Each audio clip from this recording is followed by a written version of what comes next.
Hello everyone. तो आज के इस वीडियो में हम आपको बताने वाले हैं कि अगर आप एक महिला है या फिर आप एक पुरुष हैं या फिर आप एक कॉलेज स्टूडेंट है, चाहे आप एक पढ़े लिखे व्यक्ति हैं या फिर आप एक अनपढ़ व्यक्ति हैं, तो ये वीडियो आप लोगों के लिए बहुत ही ज़रूरी है। ये कानून के बारे में आपको जानकारी होना बेहद ज़रूरी है। अगर आप इन कानून के बारे में अगर जानकारी नहीं रखते हैं तो आप बहुत सारे लाभों से वंचित रह जाएंगे, क्योंकि यहाँ पर 2025 के बजट में जो है यहाँ पर सीनियर सिटीजन के जितने भी व्यक्ति हैं और यहाँ पर वृद्ध जितने भी व्यक्ति हैं उन लोगों के लिए जो है यहाँ पर 2025 के बजट में बहुत सारे लाभ यहाँ पर दिए गए हैं। और यहाँ पर हम आपको जो है ये भी बताने वाले हैं कि सीनियर सिटीजन एक्ट 2007 क्या है, ये क्या कहते हैं, और जितने भी वृद्ध व्यक्ति हैं और जितने भी यहाँ पर आपका सीनियर सिटीजन के अंदर व्यक्ति आते हैं उन लोगों के लिए जो है यहाँ पर 2025 के बजट में कितने लाभ दिए हैं और क्या अधिकार है, जिसके बारे में आपको जानकारी होना बेहद ज़रूरी है। खास करके गाँव के जितने भी यहाँ पर बुजुर्ग व्यक्ति हैं, जितने भी महिलाएँ हैं, वो जो है यहाँ पर इन कानून के बारे में उनको पता नहीं होने के कारण जो वो बहुत सारे लाभ से यहाँ पर वंचित रह जाते हैं और बहुत सारे यहाँ पर दिक्कतों का उनको जो यहाँ पर सामना करना पड़ता है। तो आज हम इस वीडियो में आपको पूरा डिटेल जानकारी बताने वाले हैं। अगर आप इस वीडियो को शुरू से अंत तक देख लेते हैं तो आपको सारा डिटेल यहाँ पर मालूम चल जाएगा और आपको ये भी पता हो जाएगा कि जितने भी वृद्ध व्यक्ति और जितने भी यहाँ पर आपका सीनियर सिटीजन के अंदर व्यक्ति आते हैं, सबों को जो है यहाँ पर 2025 में जितने भी यहाँ पर लाभ दिए हैं, लाभ यहाँ पर आप आराम से जो है यहाँ पर उठा पाएंगे। तो आपको जो है यहाँ पर इस कानून के बारे में जानकारी होना बेहद ज़रूरी है। तो यहाँ पर जो 2025 में नया बजट आ चुका है और इस बजट में जो है सरकार की तरफ से आप लोगों के लिए बहुत सारे बेनिफिट और बहुत सारे यहाँ पर फ़ायदे दिए गए हैं, जिसके बारे में आपको जानकारी होना बेहद ज़रूरी है। तो यहाँ पर जो आज के समय में जो है यहाँ पर बहुत सारे ऐसे महिला और बहुत सारे ऐसे भी पुरुष हैं जिसे यहाँ पर जो है कुछ भी इस कानून के बारे में नहीं पता होता है। खास करके जो है यहाँ पर गाँव के व्यक्तियों को, बहुत सारे लोगों को पता होता है और बहुत सारे लोगों को जो यहाँ पर नहीं पता होता है। और आपको जो है इन कानून के बारे में पता होना बेहद ज़रूरी है, क्योंकि आप भी कभी ना कभी जो वृद्ध अवस्था में आएंगे, कभी ना कभी आप भी यहाँ पर बूढ़ा यहाँ पर होने वाले हैं और आप भी सीनियर सिटीजन के अंदर यहाँ पर आने वाले हैं। अगर आपको सीनियर सिटीजन और वृद्ध अवस्था के बारे में अगर नहीं पता चलता है कि कौन व्यक्ति जो है यहाँ पर आते हैं, देखिए सीनियर सिटीजन के अंदर कौन व्यक्ति आते हैं, पुरुष, जो पुरुष है उनका अगर यहाँ पर 60 साल से अगर प्लस एज हो जाता है तो वो यहाँ पर वृद्ध अवस्था में आ जाते हैं और वो जो यहाँ पर सीनियर सिटीजन के अंदर आ जाते हैं। और महिला जो होती है, जो यहाँ पर महिला होती है, उनका एज अगर 58 साल यहाँ पर हो जाता है, 58 ईयर्स यहाँ पर अगर हो जाता है तो वो भी जो है यहाँ पर सीनियर सिटीजन के अंदर आ जाते हैं। तो इस प्रकार की अगर आपके भी घर में अगर कोई बुजुर्ग व्यक्ति है, अगर आपका भी माता पिता है या फिर आपका दादा दादी है, अगर वो इस अवस्था में अगर आ गए हैं, वो इस एज में आ गए हैं, तो वो जो है सीनियर सिटीजन के अंदर आ जाते हैं। और उसका जो यहाँ पर कानूनी अधिकार क्या है और यहाँ पर जो सरकार की तरफ से जो है 2025 में उनको कितने बहुत सारे यहाँ पर जो है बेनिफिट दिए, कितने यहाँ पर बहुत सारे लाभ दिए गए हैं, जिनके बारे में इस वीडियो में हम आपको बताने वाले हैं। तो यहाँ पर जो आज के समय में बहुत सारे लोगों को, बहुत सारे महिला पुरुषों को यहाँ पर नहीं पता हो पाता है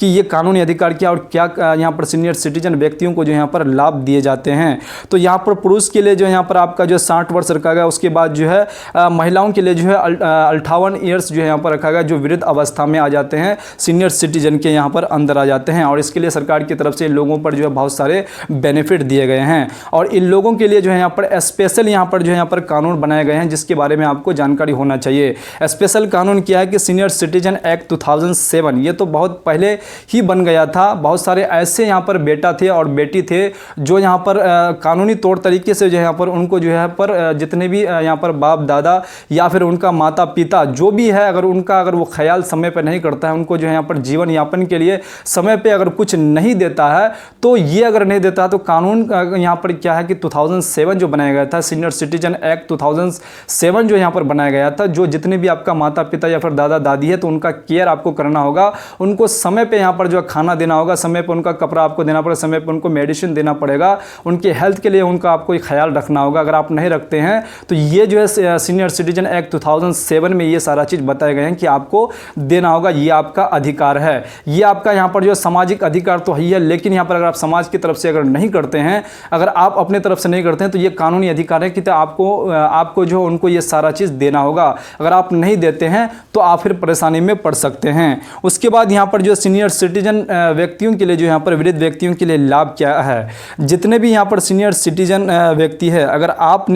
अगर किसी बैंक में, चाहे जिस भी बैंक पे आपने क्या किया कि एफडी या फिर आरडी करवाया है, अगर आप फिक्स डिपॉजिट अगर करवाते हैं तो उसमें जो भी भी आपका ब्याज मिलता है तो उस ब्याज में जो है यहाँ पर 2025 में सरकार ने जो है नियम बनाए हैं कि अगर आपका जो है 1 लाख का यहाँ पर 1 लाख का उनका यहाँ पर अगर ब्याज अगर हो जाता है तो उनका जो है यहाँ पर TDS उनको नहीं कटेगा, उनको जो यहाँ पर टैक्स नहीं लगेगा। अगर चाहे आप जिस भी बैंक में अगर FD करवाए हैं या फिर आप जो है यहाँ पर RD करवाए हैं तो आपको जो है यहाँ पर 1 लाख का अगर ब्याज अगर हो जाता है तो आपको यहाँ पर TDS नहीं देना होगा, आपको यहाँ पर टैक्स यहाँ पर नहीं देना होगा। खास करके वृद्ध व्यक्तियों के लिए जो सीनियर सिटीजन के अंदर आते हैं उन लोगों के लिए ये लाभ 2025 के बजट में बताए गए हैं। हमारे पूरे भारत देश में जो है बहुत सारे ऐसे व्यक्ति हैं जो सोचते हैं कि जब हम जो है वरिष्ठ नागरिक हो जाएंगे, जब हमारा यहाँ पर हेल्थ जो है यहाँ पर क्या हो जाएगा, खराब हो जाएगा, या फिर हमारा जो है यहाँ पर अगर नौकरी अगर करते हैं वो उसका अगर नौकरी अगर ख़त्म हो जाता है तो उसके बाद जो है यहाँ पर वो किस प्रकार से अपना जीवन यापन करेंगे। तो बहुत सारे यहाँ पर क्या कि वृद्ध जो व्यक्ति हैं जिसका एज जो है यहाँ पर 60 साल प्लस हो गया है, चाहे महिला हो या फिर वो पुरुष हो, तो वो क्या करते हैं अपना जीवन यापन के लिए उसको जो है यहाँ पर वो क्या करते हैं कि बड़े बड़े यहाँ पर क्या करते हैं बिल्डिंग यहाँ पर बना लेते हैं। वो जो बड़े बड़े यहाँ पर घर बना करके जो है लोगों को यहाँ पर रेंट में देते हैं, बहुत सारे लोगों को यहाँ पर क्या करते हैं किराए देते हैं, और वो जितना भी उसका किराए का जो पैसा आता है सरकार जो है इस पर भी जो यहाँ पर क्या बनाए हैं कि सरकार आपको जो है उपहार दिया है कि 2025 में वरिष्ठ नागरिकों को जो है रेंट लेते हैं, अगर जो वरिष्ठ नागरिक जो भी वो मकान रेंट में देता है, जो भी वो रेंट लेते हैं, और वो चाहे वो ऑनलाइन से या फिर वो रेंट लेते हैं या फिर वो जो है ऑफलाइन या फिर आपका चेक बुक के माध्यम से यहाँ पर चेक की तरफ से जो है यहाँ पर लिया जाता है, चाहे जिस भी प्रकार से वो जो है उस घर का जो है उस घर का जो रेंट लेते हैं तो उस रेंट या उस रेंट लेते हैं उसका जो है यहाँ पर पेमेंट वो ले लेते हैं। तो सभी किराया जो है मिला करके जो है अगर 6 लाख यहाँ पर आप 6 लाख से अगर कम हो जाता है, 6 लाख यहाँ पर रखा गया है मिनिमम, अगर 6 लाख यहाँ पर आपका यहाँ पर 6 लाख से अगर कम हो जाता है तो उसका TDS जो है यहाँ पर उसको नहीं लगने वाला है। अगर इससे ज़्यादा होगा तो उसका जो यहाँ पर TDS उसका टैक्स उसको लगने वाला है। खास करके सीनियर सिटीजन व्यक्तियों के लिए बहुत यहाँ पर फ़ायदे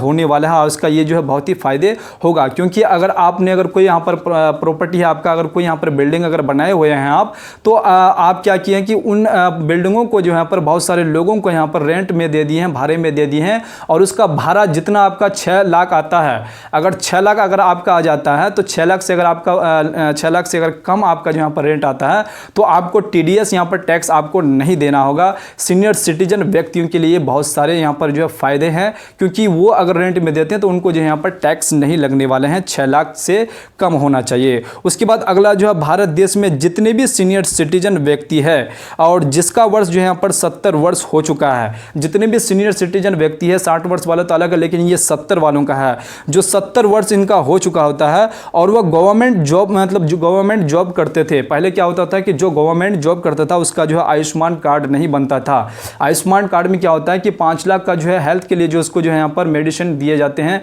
हेल्थ के लिए जो है यहाँ पर उसको जो है सरकार की तरफ से इलाज किया जाता है। तो पहले क्या होता था कि गवर्नमेंट अगर जॉब करते थे तो उनको जो है यहाँ पर उसका आयुष्मान कार्ड नहीं बनता था, लेकिन अब उनका भी यहाँ पर जो है अगर 70 वर्ष उनका अगर एज हो गया है तो उनको भी जो है यहाँ पर उनका भी जो है पर आयुष्मान कार्ड यहाँ पर बनने वाला है, वो भी यहाँ पर बना सकता है। उसके बाद गवर्नमेंट जॉब वाला भी आप आयुष्मान कार्ड का यहाँ पर जो है आराम से वो बना सकता है और वो अपना जो है इलाज जो है यहाँ पर 5 लाख का जो इलाज यहाँ पर करने के लिए दिया जाता है उसका लाभ वो आराम से ले सकता है सीनियर सिटीजन व्यक्तियों के लिए। हमारे भारत देश में बहुत सारे ऐसे सीनियर सिटीजन व्यक्ति हैं जो अपना पैसा जो है यहाँ पर पोस्ट ऑफिस में जमा करते हैं। सीनियर सिटीजन व्यक्ति बहुत सारे ऐसे हैं जो अपना पैसा जो है यहाँ पर क्या करते हैं पोस्ट ऑफिस में जमा करते हैं, FD करते हैं या फिर RD करते हैं। तो अगर उनका जो है यहाँ पर ब्याज उसको जो है 1 लाख यहाँ पर मिलता है तो यहाँ पर भी आपको जो है यहाँ पर TDS नहीं देना होगा, यहाँ पर भी आपको जो यहाँ पर आपको टैक्स नहीं देना होगा और ये सीनियर सिटीजन को यहाँ पर जो है फ़ायदा ही फ़ायदा यहाँ पर होने वाला है। अगर आप भी यहाँ पर पोस्ट ऑफिस में अगर कोई भी पैसा यहाँ पर अगर जमा की हैं, FD या फिर RD करवाए हैं, तो आपको यहाँ पर भी जो है अगर 1 लाख का अगर ब्याज आपको अगर मिलता है तो आपको यहाँ पर जो है टैक्स यहाँ पर नहीं मिलेगा, आपको यहाँ पर नहीं देना होगा, आपका यहाँ पर जो है TDS आपका नहीं कटने वाला है। उसके बाद अगर आपको यहाँ पर जो है अगर इन सभी का जो है अगर आपको लाभ लेना है तो इस कानून के बारे में आपको जानकारी होना बेहद ज़रूरी है, क्योंकि अगर आप एक सीनियर सिटीजन के अंदर आ जाते हैं, अगर आप एक वृद्ध व्यक्ति के अंदर आ जाते हैं तो आप जो है इन फायदे का जो है आराम से लाभ ले सकते हैं। अगर आपको इन कानून के बारे में अगर पता नहीं होता है तो आप इसका लाभ जो है नहीं ले पाएंगे। उसके बाद अगला जो है अगर आपके राज्य में लॉटरी अगर वैध है, बहुत सारे ऐसे राज्य हैं जहां पर जो है लॉटरी वैध नहीं है और बहुत सारे ऐसे राज्य जहां पर लॉटरी लॉटरी जो है वैध है। अगर आपके राज्य में अगर लॉटरी अगर वैध है, अगर लॉटरी से अगर आप 10,000 रुपये अगर मान के चलिए आप जो है प्राइस जीत जाते हैं, तो अगर 10,000 का आपको इनाम अगर मिल जाता है तो आपको जो है यहाँ पर TDS यहाँ पर टैक्स नहीं देना होगा। और जैसे ही आपका 10,000 से ज़्यादा अगर आप मतलब प्राइस जीत जाते हैं तो वहाँ पर आपको जो है TDS देना होगा, यहाँ पर आपको टैक्स यहाँ पर लग जाएगा। उसके बाद अगर आप जो है यहाँ पर सीनियर सिटीजन अगर व्यक्ति के अंदर आ जाते हैं तो आपको जो है यहाँ पर क्या होगा कि किसी भी जगह पे जो है आपको लाइन नहीं लगना है, क्योंकि बहुत सारे ऐसे जगह पे होता है कि बिना लाइन का आपका काम नहीं होता है। जैसे आप मान के चलिए रेलवे स्टेशन चले जाइए, वहाँ पर टिकट लेने के लिए आपको जो यहाँ पर लाइन लगना पड़ता है, या फिर आप बैंक में चले जाइए वहाँ पर आपको लाइन लगना पड़ता है, या फिर आप जो है यहाँ पर हॉस्पिटल में चले जाइए आपको वहाँ पर लाइन लगना पड़ जाता है। तो अगर आपको यहाँ पर जो सीनियर सिटीजन एक्ट 2007 के बारे में अगर ये कानून के बारे में अगर आपको पता हो जाता है तो आप कहीं पर भी जो यहाँ पर लाइन नहीं लगने वाले हैं, क्योंकि अगर आप जैसे जाते हैं आपका ये अधिकार है कि अगर आप एक सीनियर सिटीजन व्यक्ति हैं, आप जो है यहाँ पर वृद्ध अवस्था में अगर आ जाते हैं तो आप जो है यहाँ पर अगर आप रेलवे स्टेशन चले जाते हैं तो सबसे पहले आप जो है यहाँ पर टिकट आप कटवा सकते हैं, क्योंकि ये आपका अधिकार है। उसके बाद आप अगर मान के चलिए बैंक में चले जाते हैं, अगर पैसे लेने के लिए आप बैंक चले जाते हैं तो आप जो है यहाँ पर आपको घंटों भर वहाँ पर खड़ा रहने की ज़रूरत नहीं, आपको लाइन में लगने की ज़रूरत नहीं, आप डायरेक्ट जाकर के जो पैसा ले सकते हैं, क्योंकि ये आपका अधिकार है। और इस बीच में अगर आपको जो कोई अगर रोक टोक कर लेता है तो जिस बैंक में आप गए हैं वहां पर उस अधिकारी से आप वहां पर अपना अधिकार उसको जो यहाँ पर बता सकते हैं कि ये मेरा अधिकार है, हम सीनियर सिटीजन के अंदर आते हैं, हम जो है वृद्ध व्यक्ति हैं, मेरा एज जो यहाँ पर 60 वर्ष यहाँ पर प्लस हो गया है, तो मुझे जो यहाँ पर मेरा ये अधिकार है, हमें पहले दिया जाए।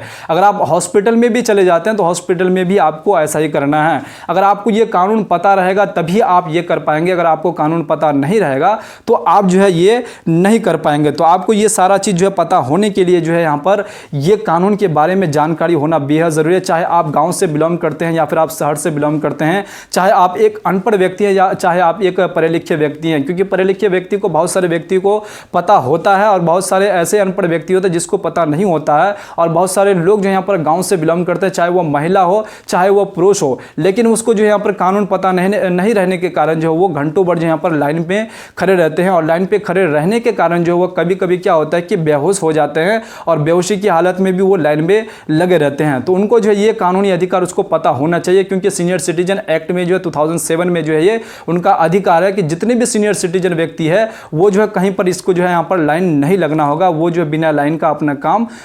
जो भी जहाँ भी जाता है, चाहे वो रेलवे स्टेशन जाते हैं टिकट कटवाने के लिए या फिर बैंक में जाते हैं या फिर वो जो है यहाँ पर दवा लेने के लिए जो है यहाँ पर क्या करते हैं हॉस्पिटल जाते हैं, तो वहाँ भी उसको नहीं लाइन लगना होगा। ये आपको जो पता होना बेहद ज़रूरी है। तो हम आपको जो यहाँ पर सीनियर सिटीजन व्यक्तियों के लिए जो है यहाँ पर जितने भी सारे 2025 में जो बजट में लाभ दिए गए हैं, इन सभी लाभों के बारे में हम आपको बताए हैं और आपको जो इसके बारे में जानकारी होना बेहद ज़रूरी है। आपके घर के जितने भी व्यक्ति हैं, जितने भी आपका वृद्ध व्यक्ति हैं जो यहाँ पर सीनियर सिटीजन के अंदर आते हैं, तो उनको ये चीज़ बताना आपको बेहद ज़रूरी है। अगर आप उन तक अगर ये चीज़ नहीं बताते हैं तो वो कभी अगर मान के चले जाते हैं, लाइन पे खड़े हो जाते हैं, तो वो फिर जो है इनको अगर ये कानून पता नहीं रहता है तो फिर वो घंटों भर यहाँ पर लाइन में लग जाएगा। और वो जो यहाँ पर कभी भी अगर किसी भी बैंक में अगर फिक्स डिपॉजिट करता है तो इसका लाभ भी यहाँ पर नहीं ले पाएगा। उम्मीद करता हूँ कि ये इन्फॉर्मेशन आप लोगों के लिए बहुत ही हेल्पफुल साबित रहा होगा। अगर आपको वीडियो के अंदर अगर जरा सा भी अगर आपको इन्फॉर्मेशन अगर लगा है, अगर आपको यहाँ पर अगर कुछ सीखने और जानने को मिला है, तो प्लीज़ वीडियो को लाइक और चैनल को सब्सक्राइब जरूर कर दीजिएगा, क्योंकि अगर आप वीडियो को लाइक और चैनल को सब्सक्राइब कर देते हैं तो वीडियो बनाने के लिए जो यहाँ पर मोटिवेशन मिलता है और वीडियो हम जो है हमेशा आप लोगों के लिए प्रोवाइड करते रहेंगे। तो चलिए फिर से इसी प्रकार से दूसरी वीडियो में दूसरे कंटेंट के साथ मिलते हैं। तब तक के लिए आप अपना ख्याल रखिएगा। जय हिंद, जय भारत, वंदे मातरम।